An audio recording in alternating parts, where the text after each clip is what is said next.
Friends, welcome back to my YouTube channel instructors beehive. मैं हूं शिवानी, फिर से हाजिर हूं एक नए टॉपिक के साथ जिसका नाम है essential traits of good instructor. यानी आज हम पढ़ने वाले हैं उन क्वालिटीज़ के बारे में जो एक इंस्ट्रक्टर को गुड इंस्ट्रक्टर बनाती है, एक आइडियल इंस्ट्रक्टर बनाती है। तो चलिए बिना किसी देरी के चलते हैं इस टॉपिक की तरफ। सबसे पहले हम एक ओवरव्यू लेंगे कि आज हम क्या क्या पढ़ने वाले हैं। तो फर्स्ट हम जानेंगे प्री रिक्विजिट्स ऑफ इंस्ट्रक्टर, यानी कि वो क्या आवश्यक शर्तें होती हैं जिन्हें पूरी करने के बाद आप एक इंस्ट्रक्टर बन सकते हैं। Second, personality of a good instructor, यानी कि वो क्या क्वालिटीज़ एक इंस्ट्रक्टर में होनी चाहिए, वो पर्सनैलिटी किस टाइप की होनी चाहिए, उसके बारे में जानेंगे। थर्ड पॉइंट हम जानेंगे फैक्टर्स इन्फ्लुएंस पर्सनैलिटी डेवलपमेंट, मतलब कि एक इंस्ट्रक्टर में वो क्या क्वालिटीज़ होती हैं जो लोगों को या लर्नर्स को इन्फ्लुएंस करती हैं सीखने के लिए। फोर्थ पॉइंट में हम जानेंगे क्वालिटीज़ ऑफ एन इंस्ट्रक्टर, यानी एक इंस्ट्रक्टर के अंदर वो क्या क्या क्वालिटीज़ होनी चाहिए। एंड सबसे लास्ट में हम सारे ट्रेट्स के बारे में, यानी उन गुड इंस्ट्रक्टर के लक्षण के बारे में, जो सारे लक्षण होते हैं उनके बारे में बात करेंगे। तो बिना किसी देरी के चलिए एक एक करके शुरू करते हैं। तो pre requisites of N instructor में सबसे पहले आता है क्वालिफ़िकेशन, जो कि मस्ट है। जब तक आप क्वालिफ़िकेशंस को पूरा नहीं करते हैं आप इंस्ट्रक्टर नहीं बन पाएंगे। जैसे कि आपका CITS हो गया, B.Ed हो गया, DLED हो गया, इन सभी, देखिए इंस्ट्रक्टर की बात करें तो वहाँ CITS कंपलसरी है। अगर आप टीचर बन रहे हैं या लेक्चरर बन रहे हैं तो PhD कंपलसरी है। इस तरह की क्वालिफ़िकेशंस आपके लिए सबसे ज़्यादा इम्पॉर्टेंट होती हैं। सेकंड होता है एक्सपीरियंस, आपको उस फील्ड में उस सब्जेक्ट का कितना एक्सपीरियंस है, वर्किंग एक्सपीरियंस या टीचिंग एक्सपीरियंस। थर्ड है आपके अंदर वो स्किल्स होनी चाहिए जो आप परफॉर्म करके दिखाने वाले हैं या सिखाने वाले हैं। और last but not the least, subject knowledge, यानी आपकी उस सब्जेक्ट पे पकड़ बहुत ही अच्छी होनी चाहिए। Next point, personality traits of good instructor में हम बात करेंगे दो चीज़ों के बारे में। फर्स्ट, हैबिट, यानी कि आदत। सेकंड, पर्सनालिटी, यानी कि व्यक्तित्व। हैबिट वो चीज़ें होती हैं जिन्हें हम अनकॉन्शियसली रिपीट करते रहते हैं, जैसे हाथों को मोड़ना, उंगलियों को चटकाना, ब्लिंक करना, रुक रुक कर बोलना या बोलते बोलते रुक जाना। ऐसी कुछ चीज़ें हमारी आदतों में आती हैं।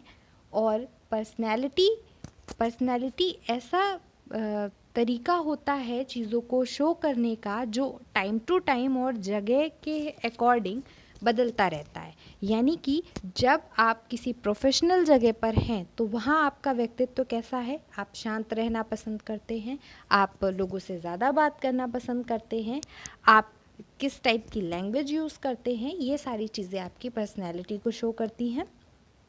अब हम जानेंगे पर्सनैलिटी टाइप्स के बारे में। तो 3 टाइप की पर्सनैलिटी ह्यूमन बींग्स में देखी जाती है। फर्स्ट, इंट्रोवर्ट, यानी कि जो लोग खुद में रिजर्व्ड रहते हैं, लोगों से ज़्यादा बातचीत करना उन्हें पसंद नहीं होता है, सिर्फ काम की बात करते हैं।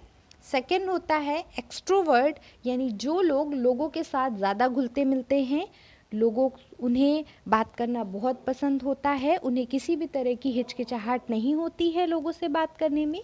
थर्ड टाइप होती है एम्बीवर्ट, यानी ऐसे पर्सन जिनके अंदर इंट्रोवर्ट और एक्सट्रोवर्ट दोनों टाइप की पर्सनैलिटी पाई जाती है। यानी जब तक वो किसी के साथ घुलते मिलते नहीं हैं तब तक वो इंट्रोवर्ट टाइप के रहते हैं, और एक बार अब वो किसी पर्सन को जान गए उसके बाद उन्हें उनके साथ घुलने मिलने में कोई प्रॉब्लम नहीं होती है। नेक्स्ट पॉइंट की बात करेंगे तो फैक्टर इन्फ्लुएंस पर्सनैलिटी डेवलपमेंट, मतलब वो क्या चीज़ें हैं जो एक लर्नर अपने इंस्ट्रक्टर में देखता है और लर्नर उनसे इन्फ्लुएंस होते हैं। तो फर्स्ट होता है आपका फिज़िकल, यानी कि आपकी टोन कैसी है, आप किस लैंग्वेज में किस तरीके से बात करते हैं, आप बात करते समय ज़्यादा रुकते नहीं हैं, आप हिचकिचाते नहीं हैं, ये सब फिज़िकल क्वालिटीज़ में आता है। सेकंड आपका होता है मेंटल, यानी कि आप कितने इंटेलिजेंट हैं, कितने वाइज हैं, कितने फ्रेंडली आपका मतलब सोचने का तरीका कितना अलग है, ये सारी चीज़ें आपकी मेंटल एबिलिटी में आती हैं। थर्ड, इमोशनल, आप चीज़ों को इमोशंस के साथ सीखते हैं, इमोशंस के साथ चीज़ों को समझने की कोशिश करते हैं। जैसे कि कभी कभी एक बच्चा अपने फैमिली में क्या फ़ील कर रहा है जिसकी वजह से वो यहाँ पर अच्छे ढंग से नहीं सीख पा रहा है, तो वहाँ बहुत ज़रूरी हो जाता है कि उसी इमोशंस के साथ एक इंस्ट्रक्टर उन चीज़ों को समझे। आप अगर नील इमोशन है या आप दूसरों की लाइफ के उनकी प्रॉब्लम्स में कोई इंटरेस्ट नहीं रखते हैं, वो अलग बात है। लेकिन अगर आपके सामने कोई पर्सन ऐसा है जो आपको अपनी फीलिंग्स या अपनी प्रॉब्लम्स शेयर कर रहा है, तो उससे आपको कैसे एम्फसाइज़ करना है वो इमोशन पर ही डिपेंड करता है। आप कितने इमोशनल हैं उसी पर डिपेंड करता है। आप ओवर इमोशनल भी नहीं होने चाहिए और आप नील इमोशनल भी नहीं होने चाहिए। ओके, नेक्स्ट है इन्वायरमेंटल, यानी कि आप कैसे इन्वायरमेंट से बिलोंग करते हैं, आपकी फैमिली कैसी है, आपके लोगों के साथ उठते बैठते हैं, आपका फ्रेंड सर्कल कैसा है, ये चीज़ भी लर्नर को बहुत इन्फ्लुएंस करती है। आप बच्चे को महात्मा गांधी की कहानियाँ सुना रहे हैं, बट आपके खुद के कारनामे अगर भगत सिंह जैसे हैं तो बच्चे गांधी जी नहीं बन सकते ना।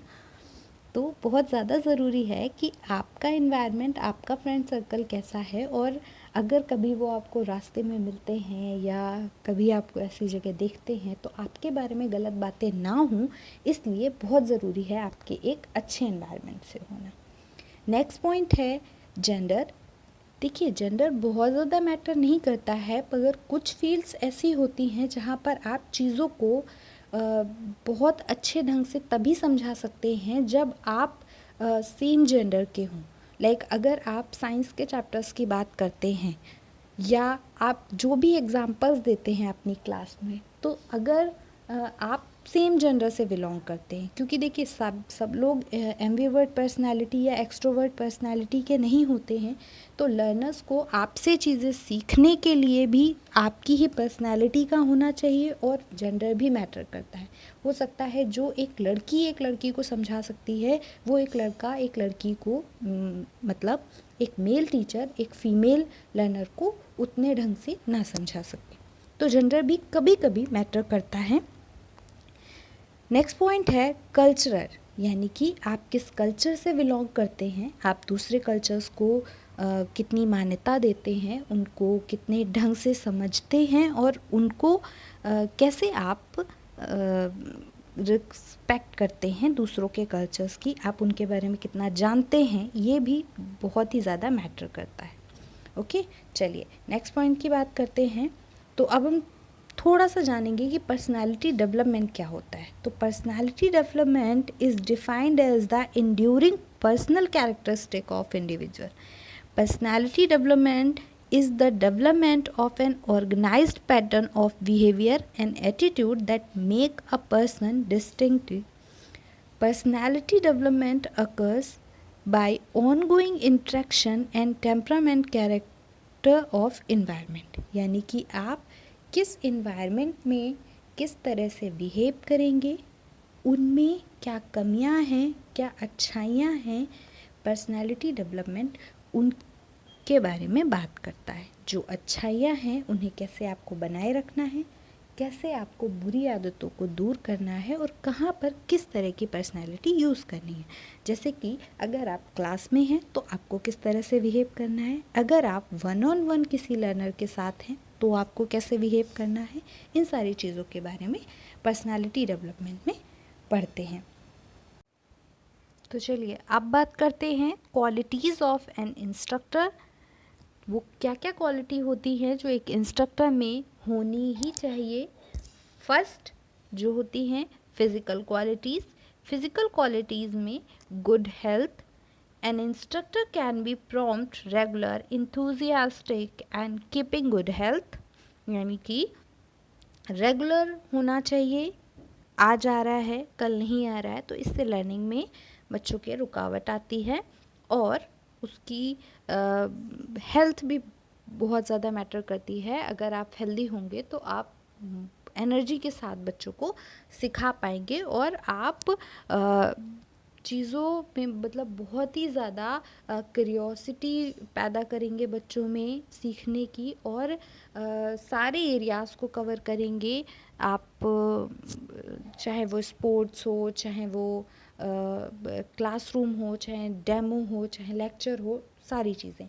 सेकेंड आता है ड्रेस एंड अपीयरेंस, यानी कि एक जो इंस्ट्रक्टर है उसकी ड्रेसिंग बहुत ही ज़्यादा इम्पैक्ट डालती है, इन्फ्लुएंस करती है बच्चों को। अगर आप बहुत ज़्यादा डिज़ाइनर, बहुत ज़्यादा कलरफुल कपड़े पहनते हैं तो वो बच्चों को उनकी लर्निंग से आपकी ड्रेसिंग सेंस की तरफ ज़्यादा फोकस करती है।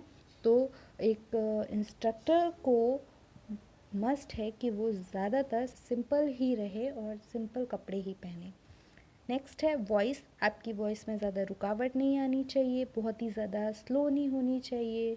जो आपकी बेस है आपकी वॉइस का, बहुत ही ज़्यादा डल नहीं होना चाहिए, बहुत ही ज़्यादा लाउड नहीं होना चाहिए, बहुत ही ज़्यादा स्लिपरी नहीं होना चाहिए। मतलब कुछ ऐसा नहीं कि बच्चों को समझ नहीं आया और आप बोल कर निकल गए, ऐसा नहीं होना चाहिए।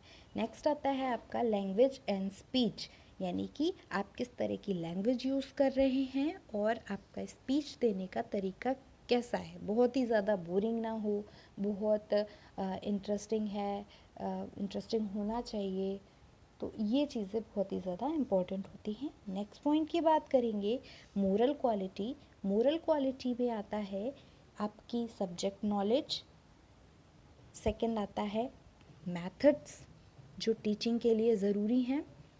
थर्ड आता है आपका physiological as well as psychological factor which help in learning, यानी आप वो सारे एरियाज़ के बारे में अच्छे से जानते हों कि एक लर्नर को कैसे आप साइकोलॉजिकल ट्रीट करेंगे, वो क्या प्रॉब्लम्स आ रही हैं सीखने में, फिजियोलॉजिकल एज वेल एज आपकी साइकोलॉजिकल, सारे एरियाज़ को देखते हुए कैसे इम्प्रूवमेंट की जाए आपकी लर्निंग में।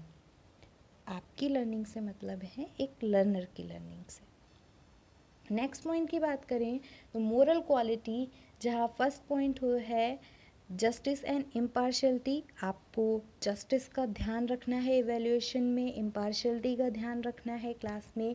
कभी भी ऐसा नहीं होना चाहिए कि आप कुछ ही बच्चों पर ध्यान देते हैं, या ये शिकायत भी नहीं आनी चाहिए, क्योंकि एक इंस्ट्रक्टर तो सारे बच्चों को एक ही नज़र से देखता है और देखना भी चाहिए, बट बच्चों में ये प्रॉब्लम्स बहुत ज़्यादा देखी जाती है कि बच्चे बहुत शिकायत करते हैं कि टीचर पार्शल है, हम पर कम ध्यान देता है, इसलिए हमारे मार्क्स नहीं आते। तो आपको ये ध्यान रखना है कि इस तरह की शिकायतें ना हो। नेक्स्ट पॉइंट है self control and will power. आपका खुद पर सेल्फ कंट्रोल, यानी अगर बच्चे जल्दी सीख नहीं पा रहे हैं तो आपको कैसे उन्हें सिखाना है, ये आपकी विल पावर पे डिपेंड करता है। जितनी अच्छी आपकी विल पावर होगी, बच्चे भी आपसे इस आदत को सीखेंगे। और सेल्फ कंट्रोल, कहाँ गुस्सा करना है, कहाँ गुस्सा नहीं करना है, कहाँ आपको अपने इमोशंस पे कंट्रोल करना है, ये बहुत ज़्यादा ज़रूरी है। एंड नेक्स्ट पॉइंट है सिंपैथी एंड प्रिजर्वेंस, यानी कि आपको जो एक लर्नर है उसके इमोशंस को समझना चाहिए, सिंपैथी भी रखनी चाहिए, ओवर सिंपैथी नहीं दिखानी चाहिए किसी भी एरिया में। सो इन चीज़ों का ध्यान रखना बहुत ज़्यादा ज़रूरी है। सो नेक्स्ट पॉइंट की बात करते हैं तो पर्सनल क्वालिटीज़ क्या क्या होनी चाहिए। लीडरशिप, एक इंस्ट्रक्टर के अंदर लीडरशिप क्वालिटी बहुत अच्छी होनी चाहिए। आप किसी भी टाइप की लीडरशिप यूज़ करें, लेक्चर के टाइम, डेमोन्स्ट्रेशन के टाइम, सब टाइम में अलग अलग तरह की लीडरशिप का यूज़ करना चाहिए। तो एक लीडरशिप क्वालिटी बहुत ही ज़्यादा इम्पॉर्टेंट होती है इंस्ट्रक्टर में, क्योंकि वो ही होता है जो बच्चों को टाइम से काम करने के लिए मोटिवेट करता है। नेक्स्ट होता है क्लास कंट्रोल। बहुत ज़्यादा शोर नहीं होना चाहिए आपके क्लास में, डिसिप्लिन होनी चाहिए आपकी क्लास, मेंटेन होनी चाहिए, साफ़ सुथरी होनी चाहिए। इन सारी चीज़ों का ध्यान रखना बहुत ज़रूरी है। क्लास मैनर्स, बच्चों के अंदर क्लास में कैसे उठना है, कैसे बैठना है, कैसे एक लर्नर को दूसरे लर्नर से बात करना है, कैसे इंस्ट्रक्टर से बात करना है, इन सारी चीज़ों का भी ध्यान एक इंस्ट्रक्टर को रखना होता है। और साथ ही साथ गुड हैबिट्स को भी आपको इन्फ्लुएंस करना है और लर्नर्स को भी सिखाना है कि गुड हैबिट्स को फॉलो करें। ऑनेस्टी, सिंसियरली, रेगुलरिटी, पंक्चुअलिटी, ये सारी चीज़ों में। नेक्स्ट पॉइंट, अब एक साथ हम सारे लक्षण के बारे में जानेंगे जो एक गुड इंस्ट्रक्टर में होते हैं, यानी आप कैसे डिफाइन कर सकते हैं कि ये एक गुड इंस्ट्रक्टर है या नहीं है। एज अ लर्नर भी, एज अ इवेल्युएटर भी आप ये कैसे जानेंगे कि ये एक गुड इंस्ट्रक्टर है या नहीं है। फर्स्ट चीज़, कोर्स को जितना ज़्यादा हो सके इंटरेस्टिंग बनाना। सेकेंड है passes sense of promoting the knowledge and skill, यानी कैसे आप अपने जो आपकी स्किल्स हैं, आपकी पावर्स हैं, उन्हें आप कैसे बच्चों तक पहुंचाते हैं, वो तरीका। इंकरेजिंग ट्रेनीज़ पार्टिसिपेशन, आप कैसे बच्चों को मोटिवेट करते हैं पार्टिसिपेशन के लिए। Admire the interest of the trainees, कैसे आप बच्चों के इंटरेस्ट को बनाए रखते हैं। Should be neatly dressed, socially flexible, कितना आप लोगों से घुल मिल सकते हैं, किस तरह से। And provide a variety of learning experience, आप अपने लर्निंग एक्सपीरियंस में जो चीज़ें आपने सीखी हैं, आप कैसे उन एक्सपीरियंसेस का यूज़ करके लर्नर को बेटर तरीके से सिखा सकते हैं। नेक्स्ट है फ्रेंडली पर्सनैलिटी, कितना फ्रेंडली होते, ओवर फ्रेंडली भी नहीं हो सकते आप लर्नर्स के साथ, ना ही अपने कॉलीग के साथ। जब आप ऑफिस एनवायरनमेंट में हैं या आप टीचिंग एनवायरनमेंट में हैं, वहाँ आपको किस तरह से बिहेव करना है वो। नेक्स्ट पॉइंट है sound knowledge of the subject. देखिए, साउंड नॉलेज आपके जो भी सब्जेक्ट है उसमें आपको हर तरह की नॉलेज, यानी कि बुक से रिलेटेड, स्किल से रिलेटेड और लाइफ में क्या क्या चल रहा है, वो बहुत ज़्यादा मैटर करती हैं, तो वो चीज़ें भी होनी बहुत ज़रूरी हैं। Possess balanced and business like attitude. Next, great deal and enthusiasm. Next point है यूज़ मैनी इलस्ट्रेशन, यानी आप चीज़ों को सिखाने के लिए कई तारीफ के फ़नी कैरेक्टर्स ड्रॉ करते हैं, या हर सामान तो आपके पास हो नहीं सकता, तो आप इलस्ट्रेशन के थ्रू, यानी इलस्ट्रेशन एक ऐसी ड्राइंग होती है जिसके थ्रू आप बच्चों को सिखाते हैं। जैसे फैशन डिज़ाइनिंग में आप इलस्ट्रेशन का बहुत ज़्यादा यूज़ करते हैं कि ड्रेस किस तरह से होगी, किस तरह की मॉडल होगी, उसमें क्या हेयर स्टाइल रखेंगे, क्या डिज़ाइनिंग रखेंगे, तो इन चीज़ों का भी बहुत ज़्यादा यूज़ करना चाहिए जो एक गुड इंस्ट्रक्टर होता है उसे। नेक्स्ट है प्लीजेंट वॉइस, आवाज़ सुनने में बहुत ज़्यादा डरावनी नहीं होनी चाहिए आपकी, आप कितना आराम से चीज़ों को समझाते हैं बहुत ज़्यादा ज़रूरी होता है। रेडिली एज्यूम रिस्पॉन्सिबिलिटी से भागना नहीं चाहिए। अगर आपके बच्चे कहीं पर जाते हैं परफॉर्म करने, आप कहीं पर इंटर स्कूल कंपटीशन है या कुछ आपस में ट्रेड्स में ही जो आपके एक ही कॉलेज की ट्रेड हैं उनमें आपस में कोई कंपटीशन है या किसी चीज़ की रिस्पॉन्सिबिलिटी आपको दी गई है, तो उनसे भागे नहीं। अगर गलतियां हुई हैं तो उन्हें एक्सेप्ट करें, ये चीज़ें भी बहुत ही ज़्यादा ज़रूरी हैं। नेक्स्ट है knowledge skill for transfer and application, इसके बारे में हम पीछे भी बात कर चुके हैं। नेक्स्ट है strict and maintain discipline, strict होना चाहिए बट बहुत ज़्यादा स्ट्रिक्ट भी ना हो कि बच्चे आपसे चीज़ें पूछने में डरें, और साथ ही साथ डिसिप्लिन को मेंटेन करके रखने वाला होना चाहिए। मटेरियल वेल ऑर्गेनाइज्ड होना चाहिए, जो भी टीचिंग मटेरियल आप यूज़ कर रहे हैं उसके बारे में आप पहले से लिस्टिंग करें, क्या ख़त्म हो गया है, क्या है, और जो है उसे कैसे यूज़ करना है, ये बहुत ही ज़्यादा ज़रूरी है। फेयर इन इवैल्यूएशन, यानी कि जैसे अभी हमने जस्टिस एंड इम्पार्शियलिटी की बात की थी।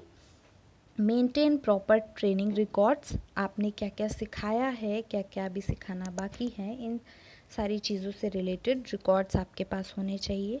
पंक्चुअल होना चाहिए and next, tools, materials and equipment को किस तरह से मेंटेन करके रखना है, ये बहुत ही ज़्यादा ज़रूरी होता है।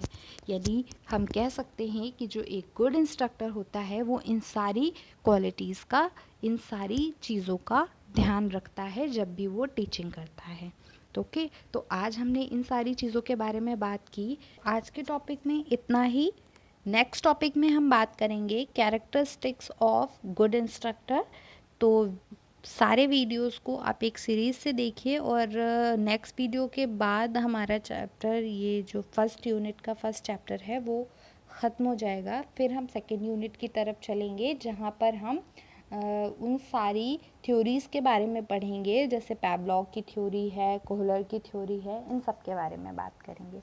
ओके, तो ये वीडियो यहीं पर ख़त्म होता है। Thanks for watching this video. And video पसंद आया हो तो प्लीज़ लाइक, शेयर, सब्सक्राइब ज़रूर करें चैनल को।